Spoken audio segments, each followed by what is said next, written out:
Nandito ulit tayo sa Divisoria ngayon. Pero this time, hindi na squishes yung ihahunt natin. Maghahanap tayo ng mga murang slime! Kasi diba, feel ko nananawa na kasi sa mga squishes na binibili ko. Kaya naman this time, bibili tayo ng mga slime. Meron tayong 1,000 pesos na budget. Ilan kayong mga slime yung mabibili ko dito? Tasan po dito yung mga toys. Baba po. Kasama ko pala ngayon yung kaibigan kong si Kirsten. Namili na rin pala kami ngayon ng mga accessories kasi gagawa ko ng transition mamaya. Ate, may mga slimes po kayo dito. Ako makita mga slimes dito sa mall kaya wala na naman akong choice kundi makipagsapalaran sa labas ng Divisoria Mall. Doon kasi sobrang dami and ang maganda mura pa. Medyo hindi maganda yung weather ngayon dito sa Divisoria kasi medyo gloomy siya na maulan. Kaya medyo binabahang ngayon dito. And hindi ko makita yung favorite store ko na pinagbibilan kasi parang nagsasara na sila. May mga nakita kami na namang mga squishes dito. At ayun o, merong slime doon. Ate, magkano pa yung mga slimes niya dito? 150 po. Lahat yan? 150? Kahit yung mga malalaki? Opo, lahat po yan. Sobrang dami nilang slimes dito. Merong honey. Siyempre, mga malalaki na yung bibili natin. Bilhin natin tong milk slime. Bili din tayo nitong strawberry flavor. And of course, itong favorite nating capybara. Ito yung mga bibili nating slime dito sa store nila ate. Ate, magkano to lahat? 450 lang lahat sa inyo. Sobrang mura naman. Sige po, kunin ko na po itong tatlo. 450 itong tatlong slime na to. Palimar na lang tayong 550.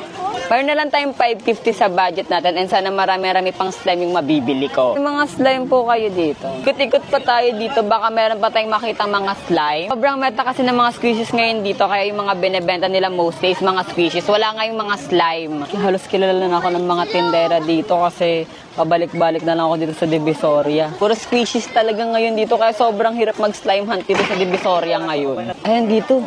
Parang may nakikita kong slime. Ayun!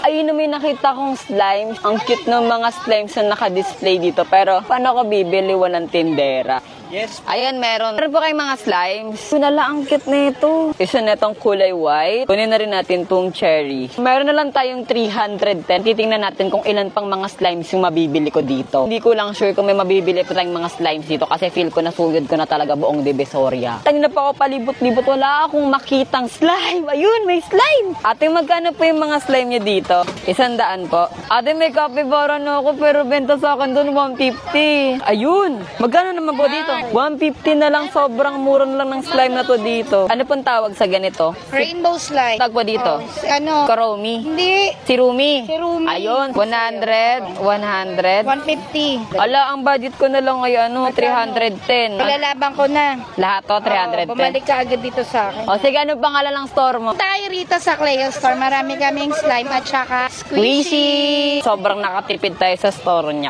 Si Dindin yung basketball ay volleyball player na dito rin kahapon. Yun nga po, marami nga daw po dito kahapon. Mga ano, chocomucho? Oo. Ayun. Di nga daw binentahan si ate, sabi niya sa akin eh. Inuna daw yung mga volleyball player. Hindi oh.